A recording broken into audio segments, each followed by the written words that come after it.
카메츠와 카메차투브는 상당히 구별하기가 실제로 어렵습니다. 히브리어 공부를 꽤나 오래 한 사람들도 카메츠와 카메차투브 구별 못해요. 이 티처에서 그 히브리어를 가르치는 사람들끼리 모여서 이렇게 초창기에 이제 그 공부하는 법이라든지 아니면 뭐 있는 걸 이제 훈련받고 교육받고 그다음에 이제 할 때 전 세계에서 이제 히브리어 가르친다는 히브리어 공부를 꽤 한 사람들이 이제 모여서 이제 히브리어 교수들이 모여서 히브리어 읽을 때도요. 다 틀려요. 그래서 제가 맨날 고쳐줘요. 카메차투브로 발음하셔야 됩니다라고 제가 고쳐줬어요. 이거 히브리어 공부한 꽤 오래 한 사람들 잘 몰라요. 왜 그러냐면 설명이 어떻게 되어 있냐면 이렇게 되어 있습니다. 예를 들면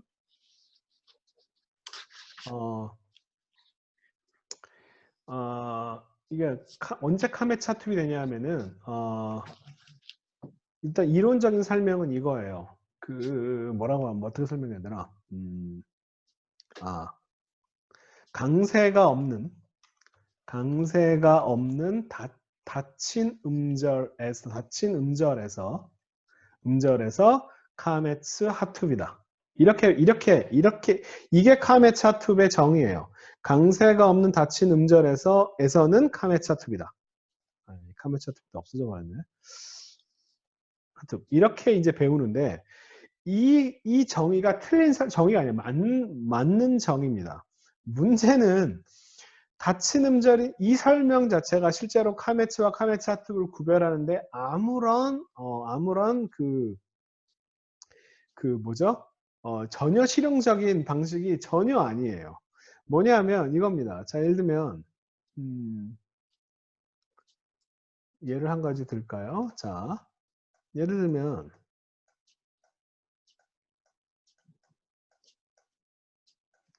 자, 이렇게 되어 있습니다. 자, 이거는요. 발음의 방법이 두 가지 방식이 있어요. 이게 만약에 카메츠라고 가정하면 카데코드입니다. 열린 음절, 그러니까 여기서 음절이 끊어지고 그 다음에 쉐바가 열린, 그러니까 뭐죠? 소리가 나는 쉐바가 되죠. 카데카드 이렇게. 이거 카메츠가 아니다. 이 단어는 홀렘이 쓰여졌구나. 제가 이거 목이라고 하는 단어예요. 목이라고 하는 단어인데 잠깐만. 이게 아니라 여기 홀렘이 찍혀 있습니다. 이거 원래 코드코드라고 발음해요. 코드. 목 부위를 나타내는 단어인데 코드입니다. 그런데 이거는 방법은 두 가지 방식이죠. 카데코드라고 발음하든지 아니면 이게 카메차도 단모음이라고 가정을 해야 이게 단모음이어야 쉐바가 묵음 쉐바가 되죠. 단모음 다음에 쉐바는 묵음 쉐바니까. 그래서 이게 단모음이라고 가정을 해야 쉐바가 소리가 안 나고 닫힌 음절이 그제 서야 됩니다. 자, 강세는 여기 있죠. 꼭 뒤에 있습니다. 강세는 뒤에 있기 때문에 강세가 없는 음절이에요. 그런데 이게 닫힌 음절인지 우리가 어떻게 하느냐? 이거를 카메차투비라고 가정을 해야 닫힌 음절이 되는 거죠. 닫힌 음절에서 카메차투비다. 이 설명이 맞는 설명인데 닫힌 음절인지 열린 음절인지 어떻게 하느냐? 이게 카메차투비라고 가정을 해야 닫힌 음절이 되는 거예요. 그러니까 이 설명 자체가 틀린 설명은 아닌데 이 설명은 전혀 실용적인 설명이 아닙니다. 이거 아예 그냥 있으나 없으나 왜냐하면 순환 오류에 빠져요. 닫힌 음절이 카메차투브이 아니라 카메차투브이어야 닫힌 음절이 됩니다. 그러니까 이거로는 전혀 이 카메츠인지 카메차투브 구별 못해요. 그래서 실제로 현실적으로 카메츠인지 카메차투브인지를 구별하는 방법은요. 그렇게까지 정교하게 있지 않아요. 대부분의 경우는요. 거의 95% 이상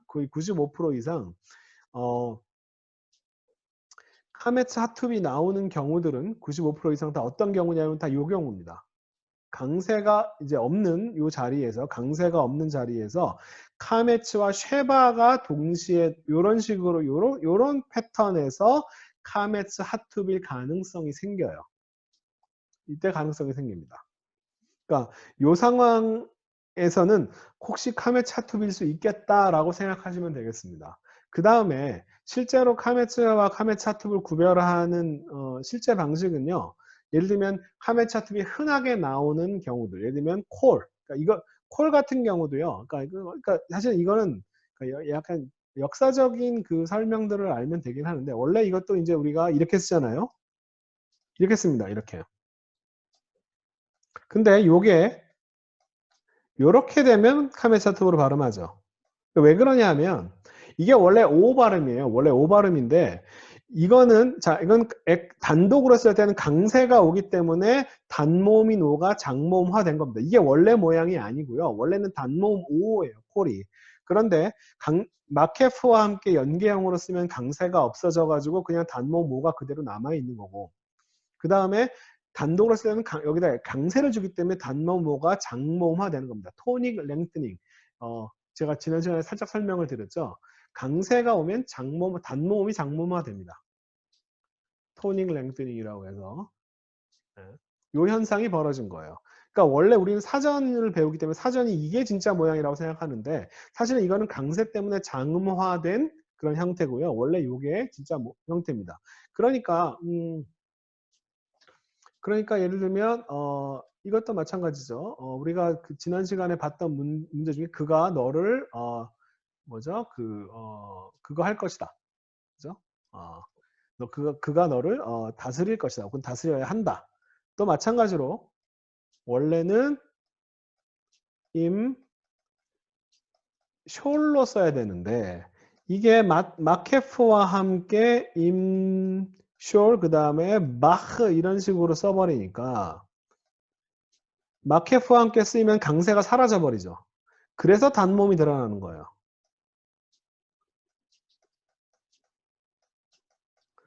그래서 단모음이 드러나는 거예요. 마케프와 쓰니까 X가 사라져가지고 이게 원래 오가 아니라 이게 단모음 단모음 원래는 우에서 왔습니다. 단모음 우에서 왔고 우가 이제 오가 된 건데 이게 강세가 있어서 장모음화 된 건데 여기서 마케프와 함께 강세가 마치 연계형 사슬처럼 강세가 사라져 버리니까 이게 단모음 오로 등장하는 겁니다. 여기에는 왜 쉐바를 안 쓰느냐? 요 경우 비슷한 건데 왜 쉐바 단어 맨 마지막에 나서 쉐바 쓸 필요가 없는 거죠. 그죠? 묵음 쉐바를 쓸 필요가 없는 겁니다.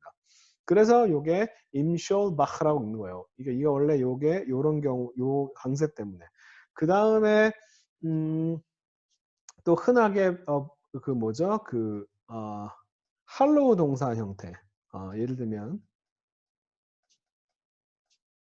바이아콤 이런 경우.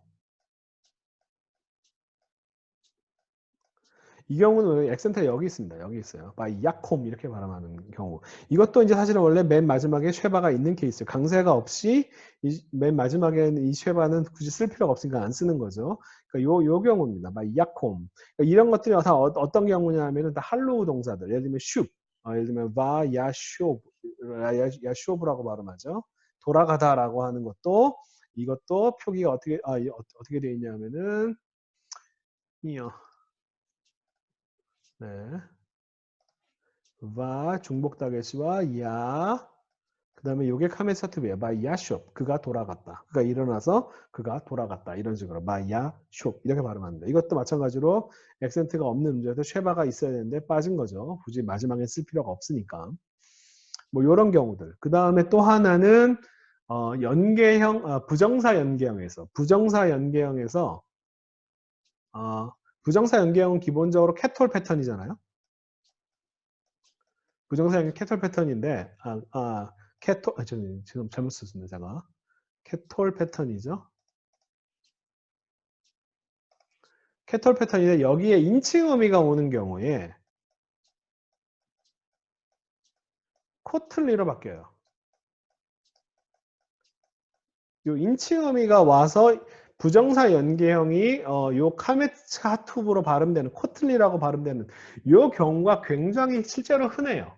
그러니까 전치사와 함께 쓰이겠죠. 그죠? 전치사와 함께 쓰이는 경우가 이 경우가 르코틀리 이걸 갖다가 사람들이 많이 르카텔리 이렇게 발음하는 경우들이 꽤 많아요. 그래서 제가 이런 경우들에 고쳐줘요. 르코틀리라고 발음하셔야 됩니다. 그러니까 이게 부정사 연계형이기 때문에 인칭 어미와 다음에 카메차투브예요. 라고 실제로 이 경우에 사람들이 실수하는 경우가 되게 많습니다. 이거 같은 경우는 강세가 있으면 사실 알아보기 쉬운데 강세가 없는 경우에는 어근을 보고 이게 할로우냐, 쿰, 슉 이런 식으로 원래 오 타입 파울이 와야 돼, 오 타입 모음이 와야 되는 경우냐 이런 거 가지고 이거를 야쇼, 야콤 이런 식으로 발음합니다. 요거는 네, 요 정도로 구별해요. 네. 남 목사님 도움이 좀 되셨습니까? 네. 네, 고맙습니다. 여기까지. 이게 제가 실천적으로 구별하는 방식인데 저도 한 요 정도를 가지고 구별해요. 그리고 거의 이 정도면 거의 대부분 해결이 되고요. 그 다음에 성경에 실제로 요런 경우에 이게 코드라고 발음이 아니고 이걸 까데라고 발음을 해야 된다라고 할 경우에는요. 원칙적으로는 여기다가 이렇게 짝대기를 하나 그어줘요. 이 카메스 옆에다가. 이 짝대기를 그어주는 게 원래 원칙인데 이 짝대기는 이름이 메텍이라고 합니다. 메테크라고 하는 이름을 가지고 있는 짝대기. 이게 뭐냐면 음절을 나누어서 읽어라 라고 하는 표현입니다.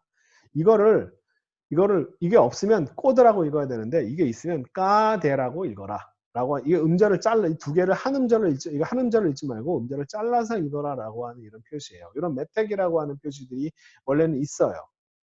그런데 이 메텍은 그러니까 흔하게 나오는 경우 예를 들면 바이에히 같은 경우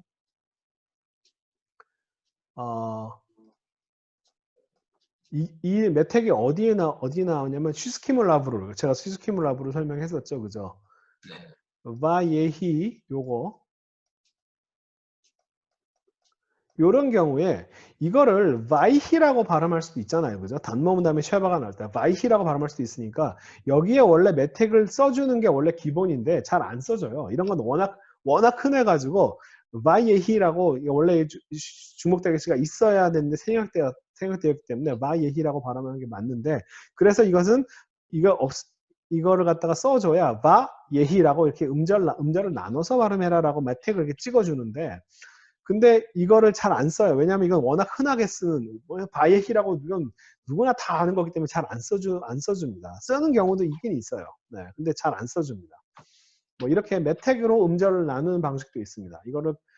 이게 코드.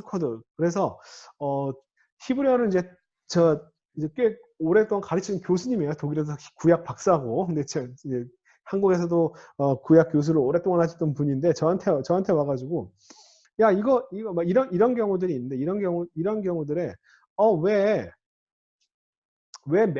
이 메텍이 없는데도 까데라고 발음해야 되느냐라고 저한테 이렇게 물어보기도 합니다. 그러니까 이거 실제로 발음하는 거는요 구별하기 되게 어려워요. 네.